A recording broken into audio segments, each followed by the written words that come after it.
Good morning बच्चों। MA final economics के paper भारतीय बैंकिंग व्यवस्था में गत कक्षा में हमने नरसिम्हन कमेटी की प्रथम रिपोर्ट के ऊपर सरकार एवं आरबीआई के द्वारा उठाए गए कदमों की व्याख्या की। आज हम उसी संदर्भ में आर्थिक सुधारों के दूसरे दौर की बात करेंगे।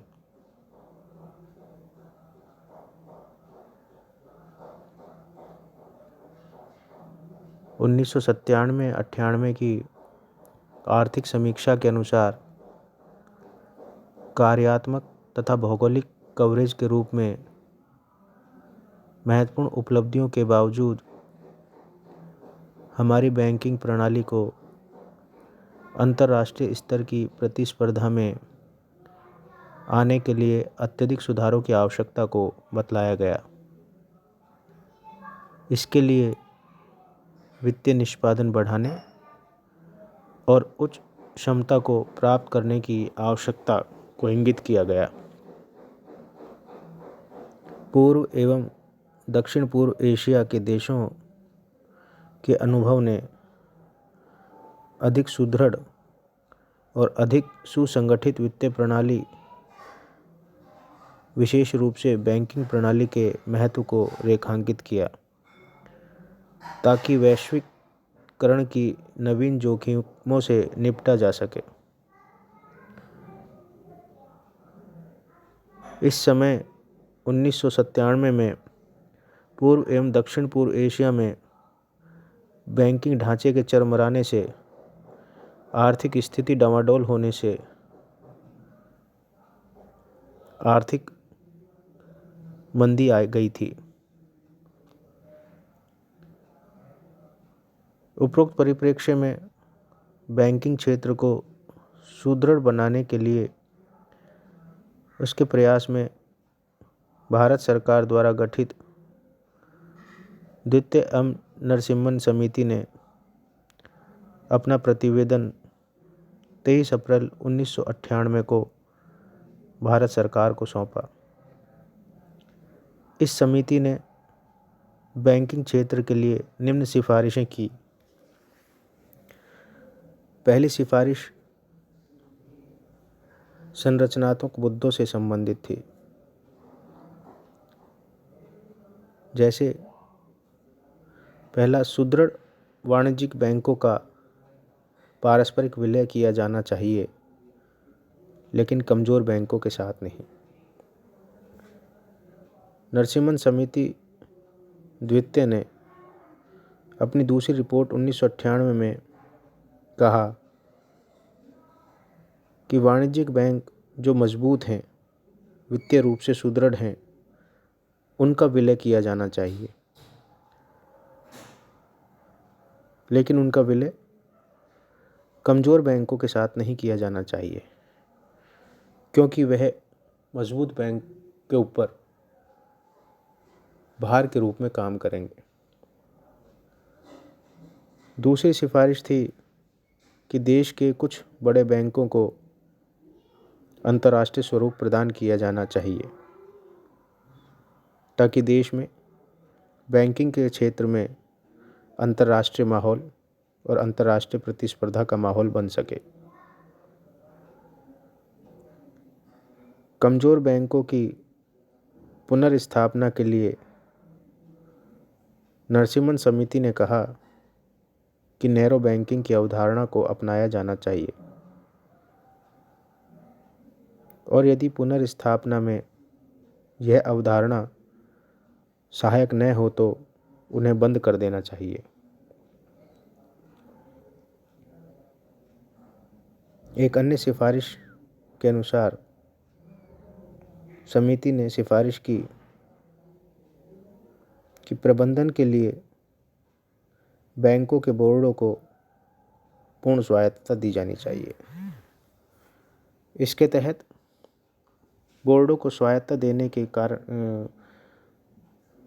परिणाम स्वरूप बैंकों की उत्पादकता में तेजी आएगी क्योंकि बोर्ड अपने स्तर पर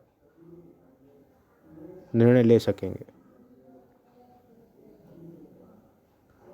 समिति ने सिफारिश की कि राष्ट्रीयकृत बैंकों और भारतीय स्टेट बैंक SBI की इक्विटी धारिता में सरकार या RBI का न्यूनतम हिस्सा 33% तक नीचे लाया जाना चाहिए।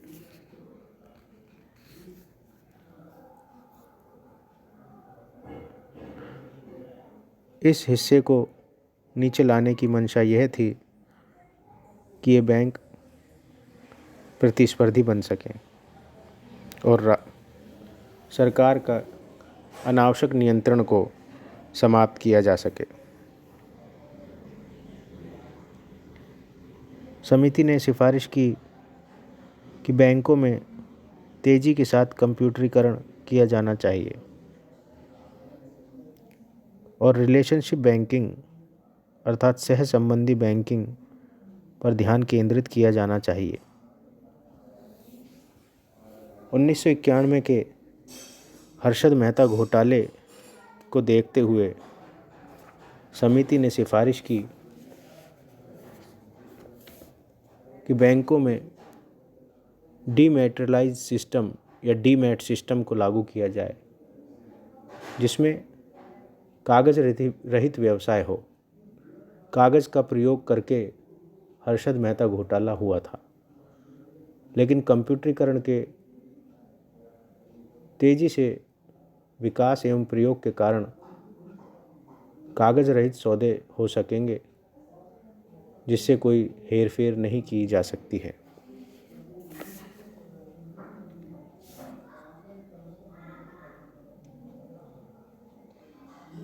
इसके अलावा समिति ने कहा कि क्षतिवान परिसंपत्ति को पहचान की जानी चाहिए और उसे बड़े खाते में न डालनी चाहिए। सरकारी प्रतिभूतियों द्वारा कवर किए गए असुविधाजनक हो चुके ऋणों को NPA में डाल देना चाहिए। NPA अर्थात नॉन परफॉर्मिंग एसेट, गैर निष्पादकीय आस्तियाँ।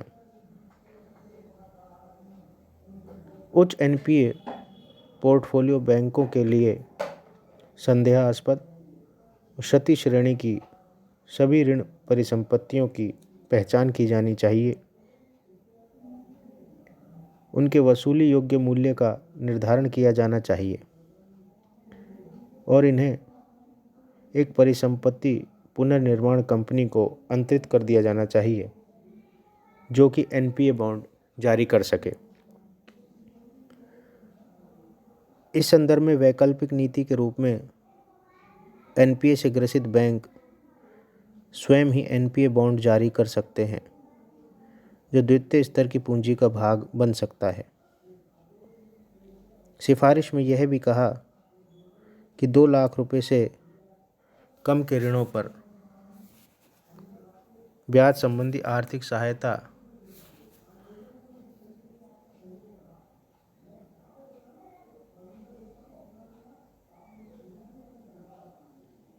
का अधिकार बैंकों को दिया जाना चाहिए।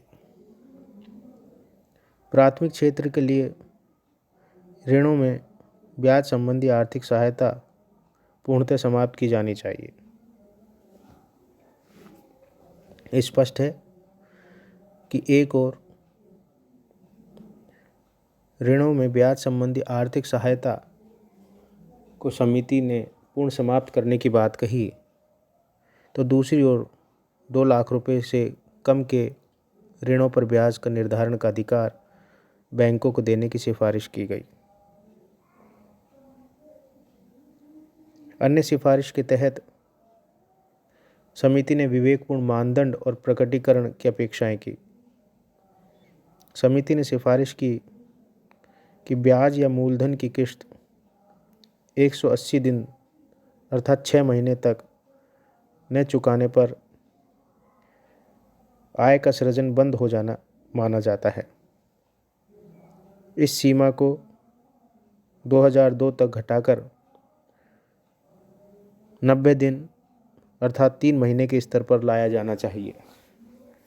इससे स्पष्ट है कि समिति ने एनपीए का आधार 6 महीने की बजाय 3 महीने की सिफारिश की। समिति ने कहा, आरबीआई अधिनियम, बैंकिंग विनियमन अधिनियम, राष्ट्रीयकरण अधिनियम, एसबीआई अधिनियम, रुग्ण औद्योगिक उपक्रम आदि कानूनों को वर्तमान एवं भावी परिप्रेक्ष्य में समीक्षा की जानी चाहिए तथा बैंकिंग की चालू आवश्यकताओं के अनुरूप इनमें संशोधन किया जाना चाहिए।